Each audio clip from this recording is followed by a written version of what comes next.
Welcome to United Shades of Gray, Conversations of Race in America on WSGW. Now, here is your host, Kareem Bowen. Happy New Year. This is Kareem Bowen, and this is United Shades of Gray, Conversations of Race in America. I've always wanted to do that. Growing up as a kid, one of my favorite and claymation shows was like the Abominable Snowman and Rudolph the Red-Nosed Reindeer and all those other ones. And then there was the one with Baby New Year on there, and he would always say, Happy New Year.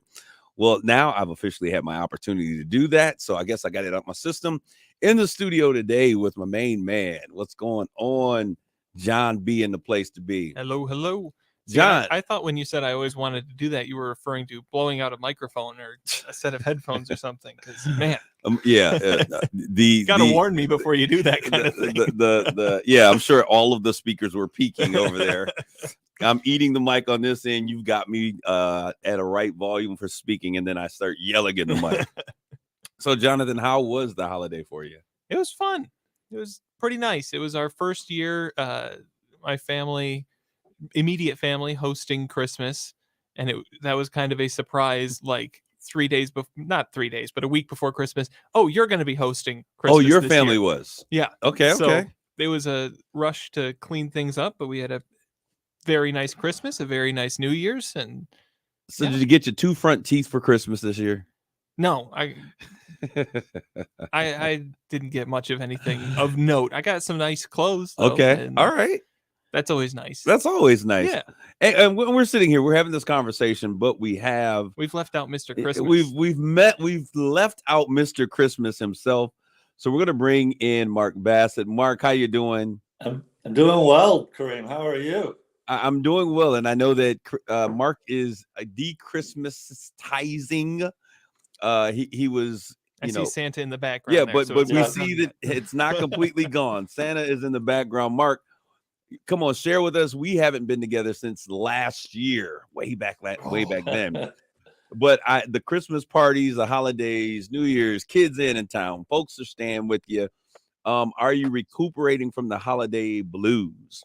Well, I'm too busy to recuperate to get the blues. To be honest with you, I've taking everything down I started yesterday actually, and hopefully I'll be done by the end of the weekend. We'll see.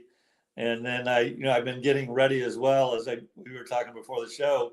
Headed out to California in about 10 days, and we'll be out of town for about 5 months. So a lot to do in a short amount of time. So I don't have time to be depressed. When you're Mark, you don't stay around. We Michiganders, we tough it out and we deal with the cold weather. We haven't even had any snow this year. No, right? It's been like fall or something since I've been back. So the Midwest is excited. We're excited. No, it's been a little chilly, not even that cold. 55 on Christmas Day. But Mark is afraid because January and February are coming. So of course he's gonna run and run for the hills for 5 months and go out, look at the beaches and enjoy nicer weather. I will say it's smart leaving that 5-month buffer though, because you never know with Michigan. It could be the middle of April and we're getting snowstorms. So well, depending on where you are, that is very much a possibility. Yeah, I lived here 19 years. I know that it's really not summer until it's officially summer. So Mark, we're excited about that. What did you get for Christmas? I asked Jonathan, remember the song All I Want for Christmas Are My 2 Front Teeth? Did you get your 2 front teeth for Christmas, Mark? How was your holiday? It was fine. I mean, we were trying to keep it simpler, which is a chore in this family. I think we've talked about it before. I actually get most of my own presents or give people a list of with links. This is what I want. That way I know I get something I actually want. So no surprises there. So how did you guys bring in this new year? I mean, we're just 3 days into the new year. Because I want to talk about that. Because I'm going to ask some questions about what your plans are for the new year. But what did you guys do for the new year? I don't make. How'd you bring it in? New Year's for me is not a big deal. I never quite understood all the excitement about New Year's. We rarely go out. So the exciting thing about it, Mark, is that you didn't lose weight this year, so you get to trick yourself into thinking you're going to lose it again, the coming year. So Yeah, I don't make that's the exciting. resolutions. I just don't do that. So That was going to be my next question. So you're Yeah. not a resolution guy. I have plans for this coming year, but it's not about New Year's resolutions. It's, my continued journey in life. It's stuff I've had on my mind for a while. So. Big accomplishments, things that you want to accomplish this year. What are they? For Some me, things that are a part of this life journey, because you are on I a want journey. to. I got 3 big things. 2 of which have Can you been on share? my mind for a while, and that's why I'm going out to California to kind of really Can we get focus on it. Can we get the scoop? Strengthen and deepen my relationship with my wife, with God, and then I really want to try to end with God, and then I really want to try to figure out what the kind of the third act of my life is really supposed to be about. What is I've had clear purpose in as a young adult, as a working adult, and now as I'm retired, but who knows, I may go back to work, but and then over the next 20 or 30 years, what's my real purpose? Mark, if you remember, and this is the thing for people who are listening and they're like, how did these crazy fools get together? They come together and the craziest band of idiots that we've seen. But this is the thing that drives us together. This is the thing, Mark, where we really connect. And it's because Mark is a very purpose-driven individual. As a matter of fact, when you called me up and say, hey, I'm thinking about retiring, I was like, you're too young to retire. You're going to go back to work, Mark. I think it's because there's still so much of you that you have to give. And I think that where you are right now in terms of the leader person that Mark is there's such a need for that type of leadership in corporate America or in whatever setting that should be, company or leadership, whatever, that you got too much to give left to really end. And so I think this is what I love. This is where I love you right here. This is your sweet spot. And to put it in, there's one of my favorite movie, which was The Best Man. They asked him what were his 3 most important things. He said, God, family, football. And so your answer was very reminiscent of that to me. So that's why I love you right there, Mark. Thank you, man. Yeah. So Jonathan, what is it, buddy? What did you do for the new year to bring it in? And what are the things that you want to do this year? I worked for the new year to bring it in, and in terms of what I want to do, I want to become more self-sufficient. Okay. And I mean that in a few ways, not just like, because I'm moving away from home. I don't know if we can tell the world. Jonathan, can we tell the time, world what's happening? He's adulting for real. I'm moving into my own house for the first time, and home ownership for Jonathan in 2024. But I mean, the part that worries me most about that is the self-sufficient I'm the only person in my immediate sphere most of the time. Yes. There aren't people around me type thing, and adapting to that and keeping myself healthy in all aspects through that process is that's my goal for the year. I don't make resolutions, but I think it's a good time to assess where I'm at. And that's something that I'm worried about. John's a very mature millennial. You're a millennial, right, John? I think I'm technically early Gen Z. Oh, early Gen Z. I think so. Very mature. I think he is, yeah. I forget how old you are sometimes because you're so old. He's an old soul. He's an old soul. But I'll tell you what, Jonathan, I'm excited to see and to be able to be a part of this journey with you. This year for me, this was the first time in years that we did not do what is considered a watch night service. Mark, you know what a watch night service is? You've talked about this before, yeah. Yeah, so first time we did not do a watch night. Actually, we canceled all extra services at the church, and we were only doing Sunday services so folks could spend time with their family. And so for New Year's Eve, we didn't have service planned, and my family had a holiday gathering, so they rented out a ballroom, and so the entire family was together. Yeah, so we just came in, had a great time, playing cards. It's something that we haven't done in seems like decades, and so that's kind of how I brought the new year in. But this year, I got it's just I'm waiting for doors to open. I'm not waiting. I'm doing things, but there's a lot of doors that are going to open. I'm going to complete 2 books in this first quarter.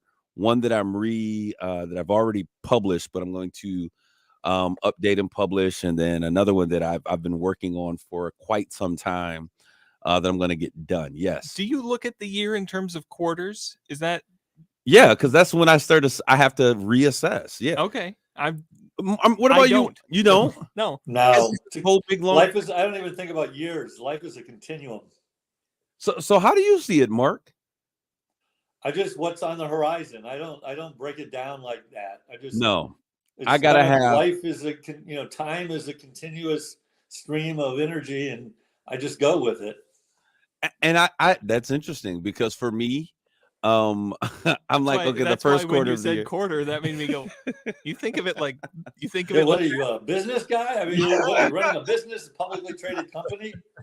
First quarter results. Hey, but no, honestly, I look at it that way. But people always that's how in my mind, that is the way that I put those markers in my life so that I'm actually making sure I'm progressing. Like, so the first quarter, I want to get this done. And so when I'm getting to February and I see that there's some things, I'm like, oh, I got to really hunker down and really pay attention. But I see each year is 4 quarters, and I kind of gauge my personal success on the things that I've kind of projected based on that principle. So I'm sorry, guys. I do the best that I can. Let's get into this show. We got a lot to talk about. We have an amazing show for those of you who are listening in via social media. I want you to like, tag, and share this conversation. For those of you who are down in Joliet, Illinois, WJOL 1340 AM, we welcome you to this conversation. Happy New Year to you as well. And so today we're going to focus in. Our main conversation is going to be about Harvard's first Black president resigns. It's not just that is the surface conversation, but there's a deeper conversation there that I want to have about women and Black women in general in terms of leadership and how that plays out in the world around us. But I do want to talk a little bit because I am so frustrated, and I don't know if you guys are as well. I want to know where you guys are. I am so frustrated with the political landscape, excuse me, that I'm seeing all the way around. Republicans, Democrats. What happened to the What happened to the Green I Party? checked out from politics 2 years ago. I mean, at this point, it's a caricature. It's like a bad, parody of politics at this point. So we see Nikki Haley, Governor Haley, and DeSantis, who are supposed to be the never Trumpers or the anti-Trumps. What the heck is going on over there, Mark? That's your party. Get them people together. What's happening? I'm embarrassed. I'm embarrassed for the Republican Party, and the Republican Party in Michigan is especially embarrassing. So I don't understand what's going on. I've just basically kind of withdrawn from politics because it's just over a joke at this point altogether. Yeah. You asked what happened to the independents, what happened to the Green Party, what happened to all that. They were shouted out of public discourse for quote unquote wasting their votes. And it's crazy. This is just a 2-party system at work.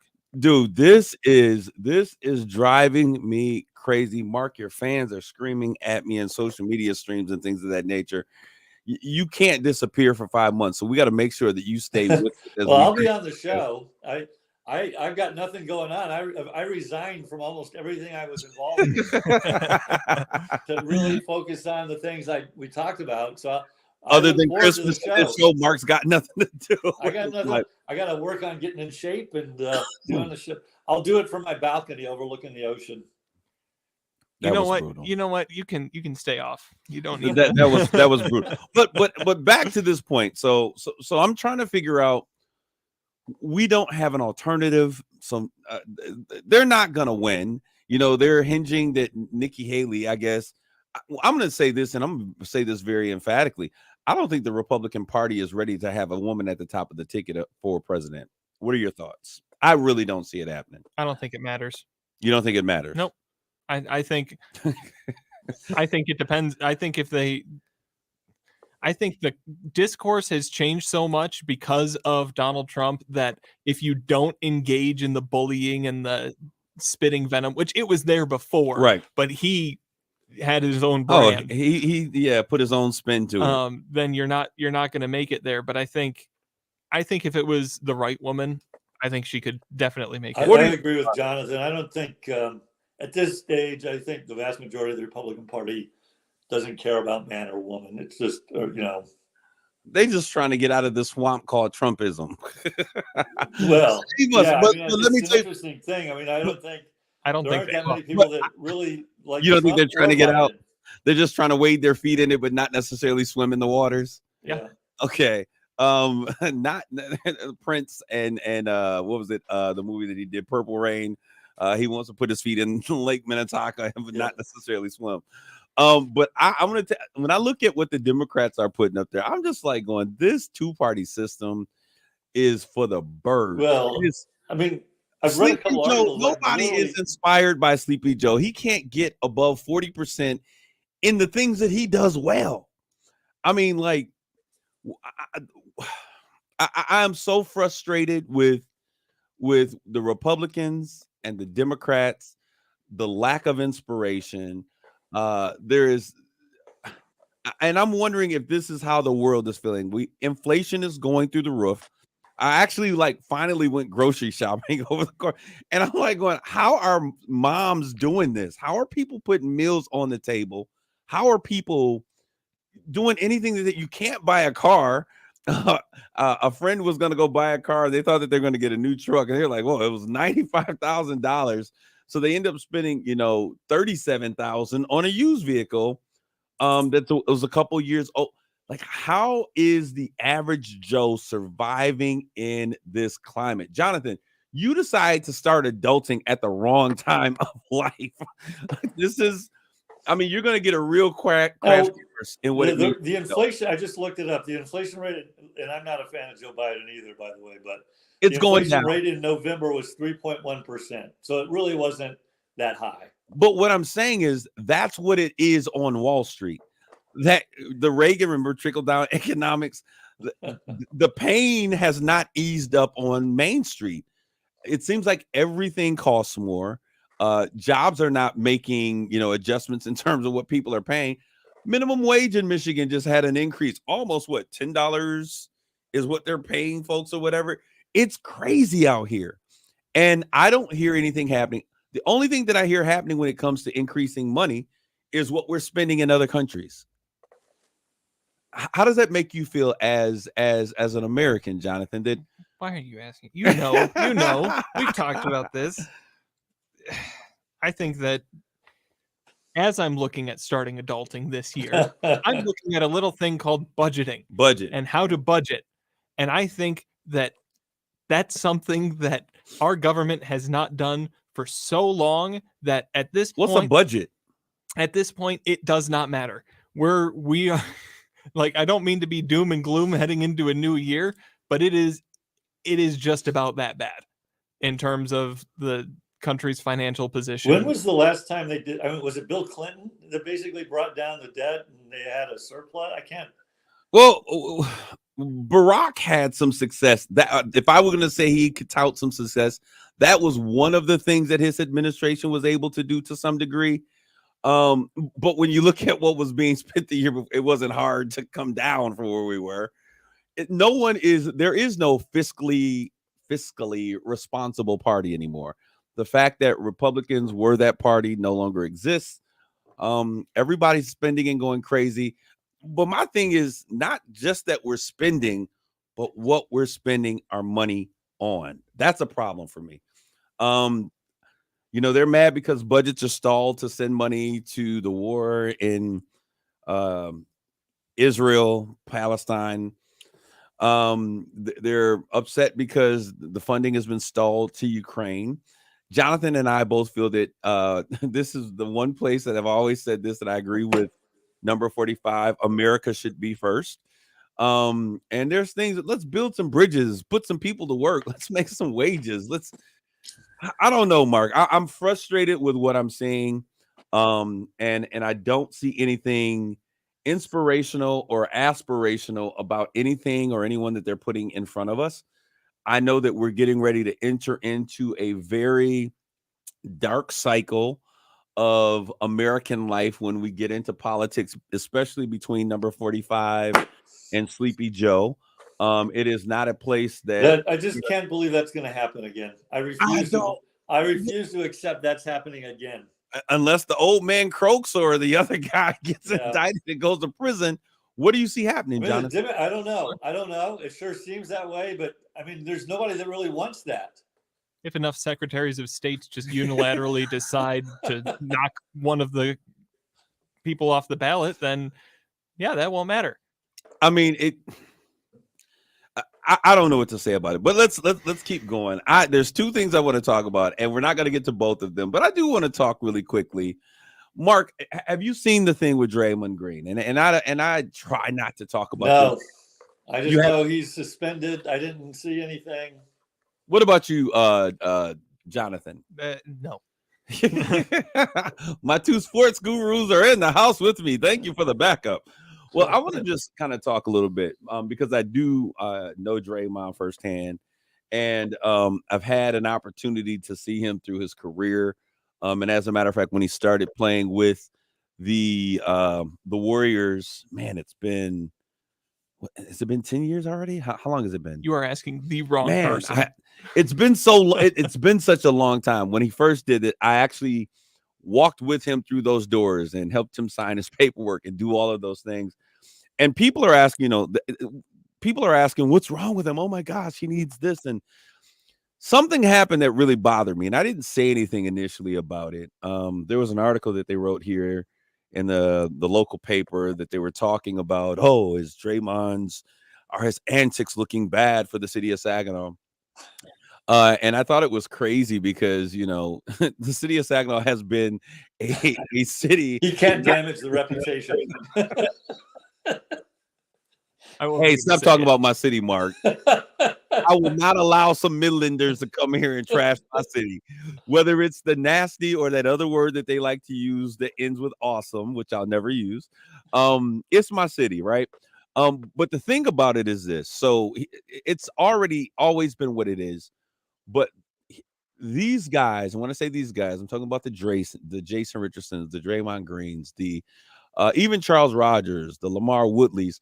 These guys have put the city on a map in a very unique way. And they've done tremendous work. And most people wouldn't know who Saginaw was were it not for these exceptional young African-American men who make mistakes like the rest of the world. But they also bring a great amount of celebrity and raise a ton of awareness and dollars for things that happen in the community and communities across the country. I want to say that first. The last thing that I want to say is the guy that got hurt. I can't even remember this guy because the NBA has this thing where they want to become the International Basketball Association. It's been in the work for a while. So they're changing the way the game works that has been played since we've known it, since it was Peach Baskets. And, the Pistons, the Bad Boys are back in town. All of the Shaquille O'Neals, the players that we have played and have been iconic figures all of this time.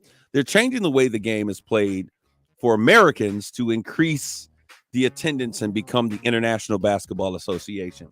So what has changed? What is Draymond doing differently? Does he need counseling? No, there's nothing wrong with Draymond. We have a Charmin soft touch. If you go back and look at the basket brawls with Dennis Rodman and other individuals that were playing, that's how the sport's been playing for a long time. He grew up in the Pistons locker room. So there's nothing wrong with him, but I don't like the fact when they ask, is he going through something? Because it says, there's a mental or emotional state there.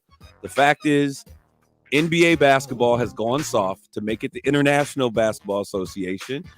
It's always been rough. It's always been men. It's always been challenging.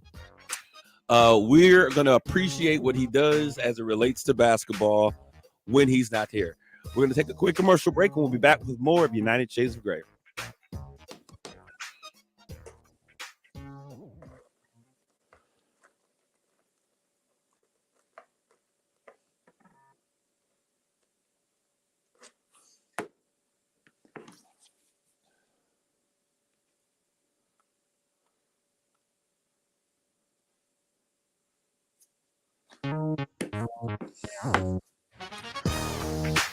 You're listening to United Shades of Gray on WSGW.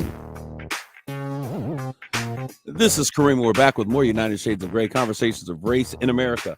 Well, it's time for us to do what we love to do. Let's tackle the conversation of the hour. Today, we're going to talk a little bit about our theme, or I guess if there's a theme, we're talking about Harvard's first Black president resigning. I think it was yesterday. It kind of hit the circuits today in the news. And I think that this is just an interesting story all the way around.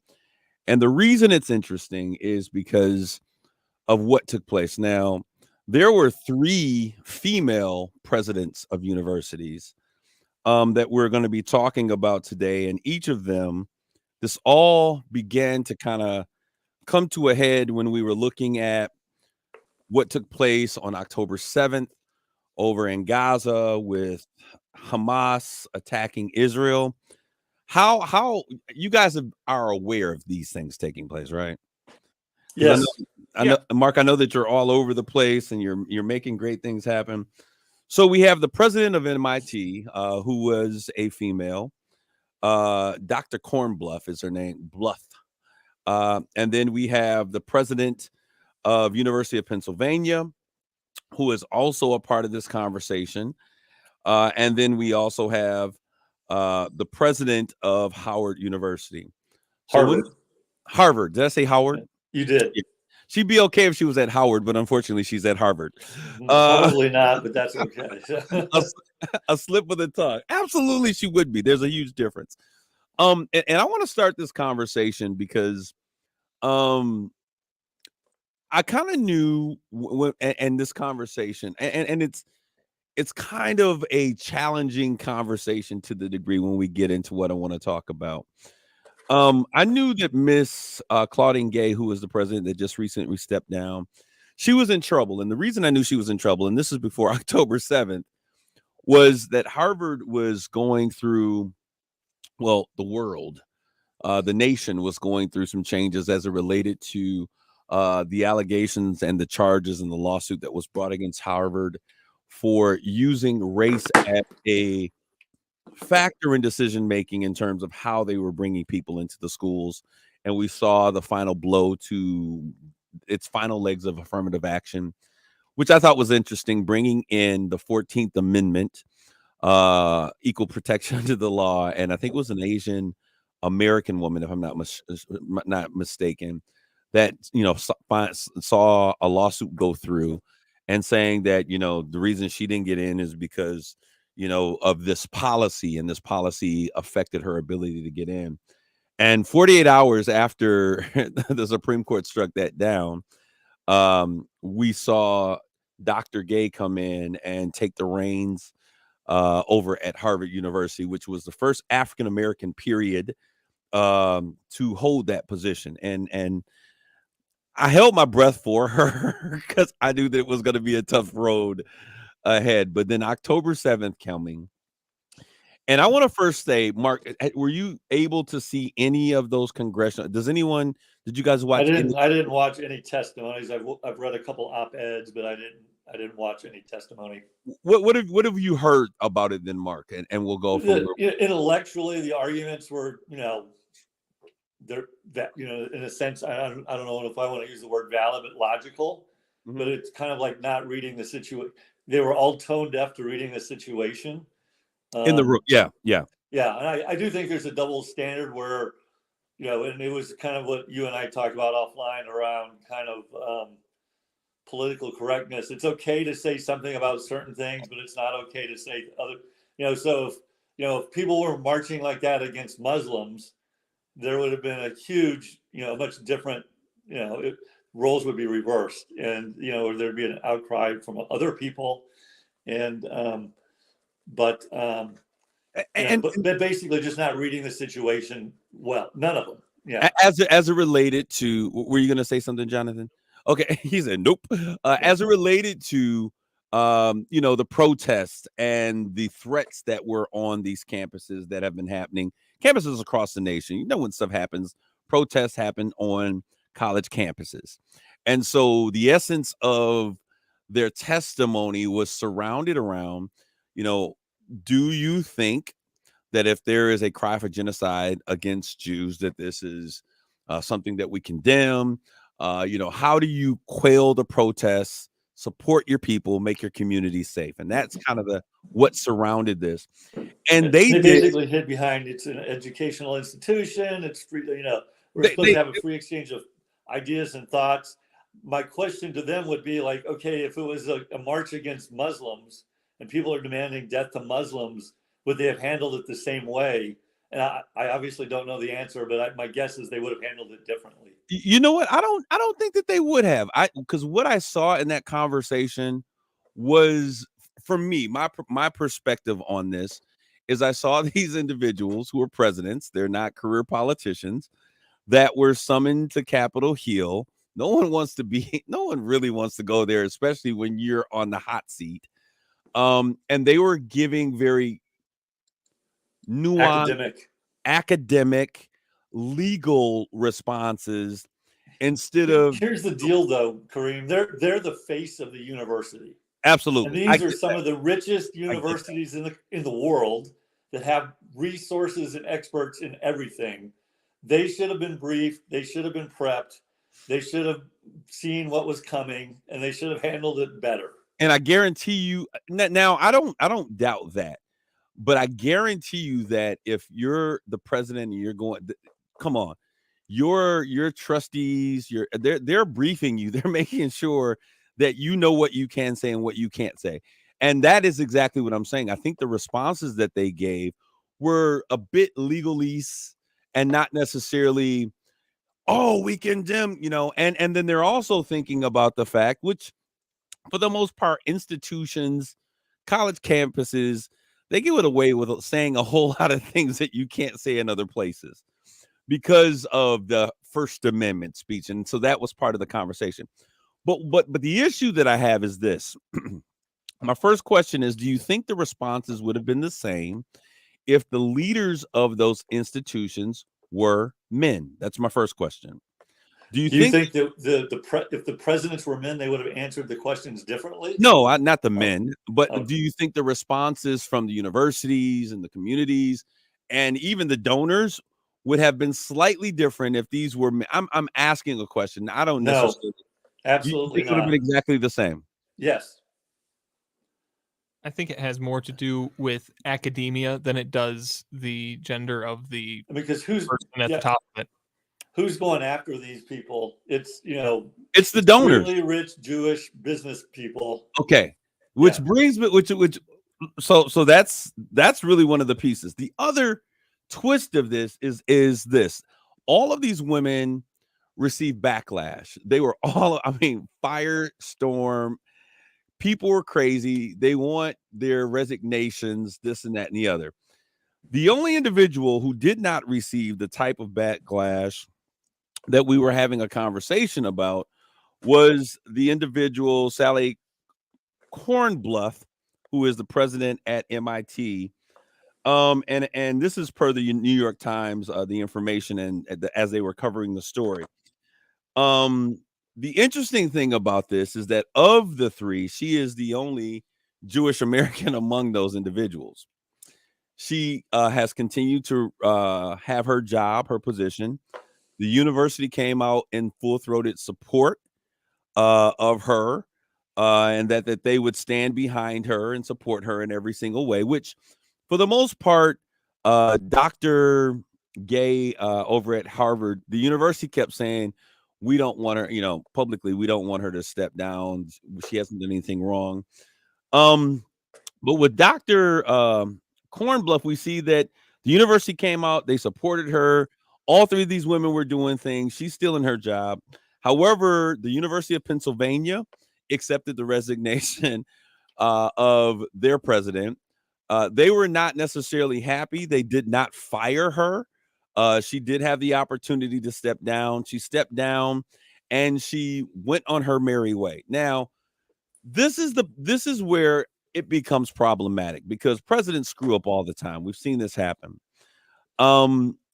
But one of the issues that I have with what happens with Dr. Gay, and this is something I think all of them.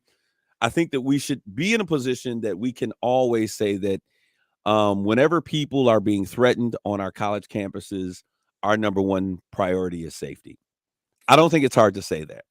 And America has this strange fascination. Jonathan, you and I were having this conversation, and I think that they get this biblical principle wrong. And I think that they think that the Bible says that we have to stand with Israel and all the crazy stuff that they do, even when they bomb innocent citizens and blow up communities. Hey, the Bible says, so that's what we do. I don't believe that that's what the Word of God says. So in there, we stand alike. However, this is another example, and I was saying this before, of how, and Mark, you and I had this conversation. There are some things white folks can't joke about a lot of stuff, right? And I'll say that a black man like Dave Chappelle, he can joke about anything on the planet. He'll make jokes about white people, and white people laugh. Yeah, and they find it funny. Dave Chappelle, over the past few years, had started doing jokes about the transgender community. And what he found out is, Dave, you can make jokes about black people. You can make jokes about Mexican people. You can make jokes about white folks, but you can't make jokes about two groups. You can't make jokes about transgender folks and not have a serious backlash. And I don't think he's ever gone down the path of the Jewish community, but we've seen other people do it. Kanye recently has gone through this whole thing, and hey, he's crazy. I think he's a bit crazy. I think he's never been right. Yeah, what Dave does though is way different than what Kanye was doing. I mean, Kanye was just nuts. No, Kanye wasn't joking. Kanye was serious. Dave is making light of. Yeah. But even in making light of, we saw a huge pushback on from the transgender community, and the world was enraged. And Dave is like, you can say what you want to. I got freedom of speech. I'm gonna keep making jokes, and he's not stopped. And I think because he said, listen, I'm gonna do what I'm gonna do, and I've got a First Amendment right, that they kind of just left it alone. They may not like it, but they left it alone. But we've seen Kanye take that stand. But this is what's so interesting about what Kanye has done as it relates to the Jewish community, because we're talking about how can black folks make jokes about black folks, and black folks make jokes about white folks and Mexicans, but white folks can't make jokes about Mexicans. They can't make jokes about migrants because they're xenophobic. They can't make jokes. And so we were having this conversation, and I brought this back, and I said, black folks can make jokes about everyone in this country, except we can't talk about Jewish Americans. We can't have particular feelings that are not great feelings towards Jewish Americans. And the reason I said that is because if we look at what Kanye said nothing different than what Michael Jackson said when he was referring to Tommy Mottola and the industry. He said nothing different than what Prince said, who was an iconic figure, as he talked about how he was in the industry. This particular gay lady, when I looked at, I didn't mean it like that. Dr. Gay, I'll say it that way. People will be confused about the conversation we're having. Dr. Gay was in a very interesting situation. And what I see different with her is this. The other women, one did not lose her job, which I thought was interesting. She's a Jewish American. These Jewish organizations who have tons of money, and money is power in America, came out and were like, listen, we don't want these women running. They should step down and get out of here. So the lady from Pennsylvania was like, look, I don't need death threats. I can do that later. I'm out of here. She leaves. There's no issue. What I do not like, and what is problematic to me, and this often seems to be the case, is with Dr. Gay. Her issue became about her legitimacy to be able to do what she is doing. It wasn't just about you screwed up in your testimony, but you know what? Now we're going to investigate you. She's the only one that has been her as a person, and her credentials are being investigated. So now they're saying you plagiarized something, and Harvard went through their review, and they say, according to our standards, there are a couple of things that needed to be cited, but there's no there. And so now, even after she has stepped down, Congress is saying, we're going to continue to investigate you in terms of plagiarism. The issue was not about plagiarism. How did the investigation begin in the first place? You didn't like something that she said on Capitol Hill.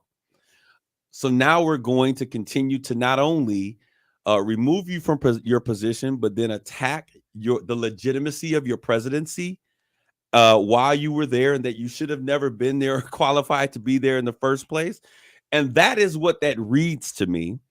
And so I think this was a great place to have, because I think I wanted to see what other perspectives were and what you guys would think about that. I haven't followed the situation Right. very closely, Right. but I could see a situation where someone in that position, of course, front facing to the public, the university is saying, no, we want this person to stay in. Do you think that's what they're really saying? saying? To stay where they are, and behind closed doors, it's, look, you need to step down, and they're refusing. Yeah. And so it becomes a fine. If you're not going to, we will support you publicly because that's what we need to do to save face.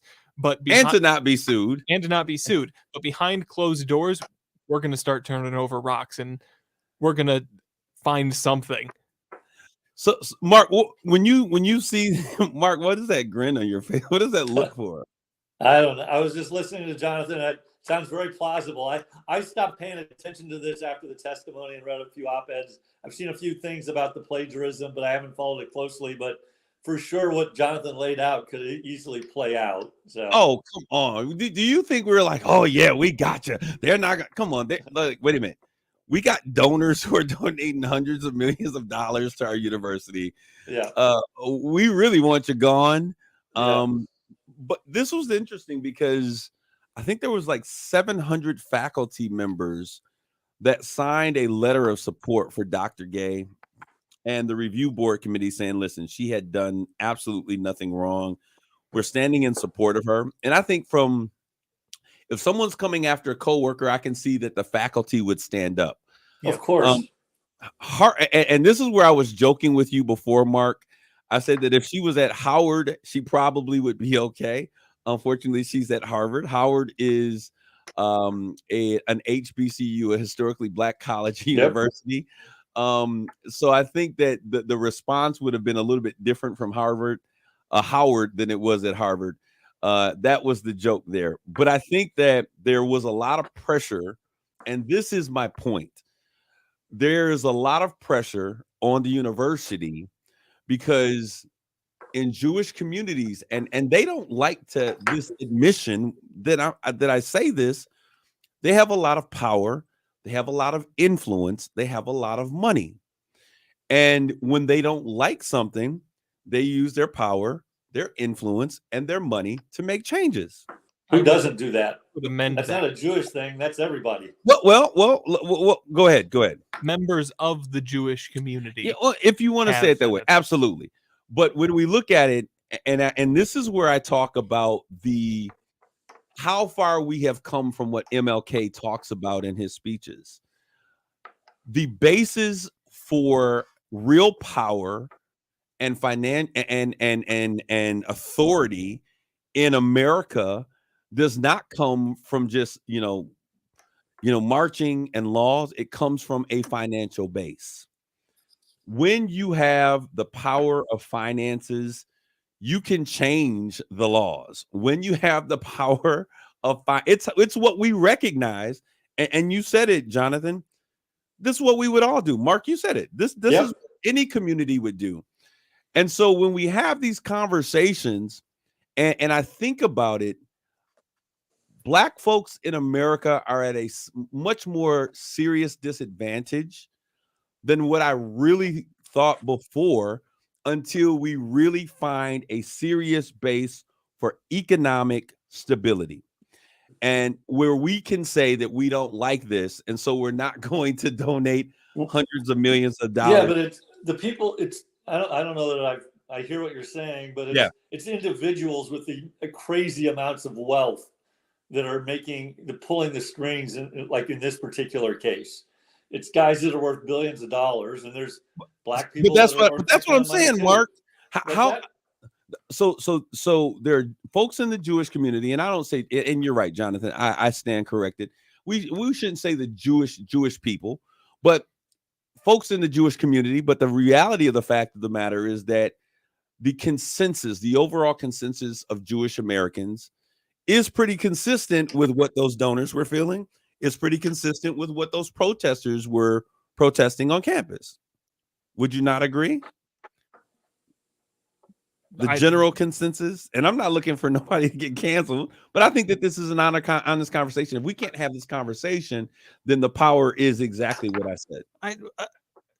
I don't know what you're asking there. No, my question is, because Mark said it's about individuals with money, and I do believe it's individuals with money, but the stance they represent the masses. Their anger and resentment towards what those presidents said was indicative of, in general, the masses of Jewish people. Yes. And I would tend to agree with that. Yeah. Okay. But it's the individuals who then say, like, I've got power because I donate, $50 million to Harvard. Yes. I'm calling up the board of trustees and I want this lady out or you're not getting my $50 million.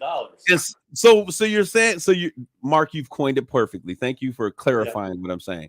So my point in this is that we have those individuals in Jewish community. We have those individuals in most other communities.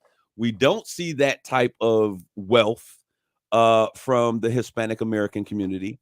We don't see that type of wealth in African American communities. I don't. There's a lot of really rich Hispanics and but not to the degree that they have the financial backing. We look at Byron. I look at someone like Byron Allen, who owns a media company. He had to literally jump through hoops to be able to be in a position to buy some of the properties from other organizations. But what's he worth today? Maybe a couple $1 billion. Right. So he's just as powerful. He has just as much financial clout as some white guy with a couple $1 billion. But what I'm saying is this: he is one man in this grand scheme. We've had the conversation that the biggest issue in America is the growing wealth divide, the gap, right. So what I'm saying is we can't say, oh, they just have, and then say that the biggest issue is the wealth divide. We can't have that both ways. Well, I guess I don't know what the argument you're making is. Ultimately, I'm saying any person with extreme wealth can exert influence on an institution. I agree. But what I am saying to you is that we keep wanting to individualize these persons, but these persons are tied to larger groups that represent their nationalities, national groups within our community.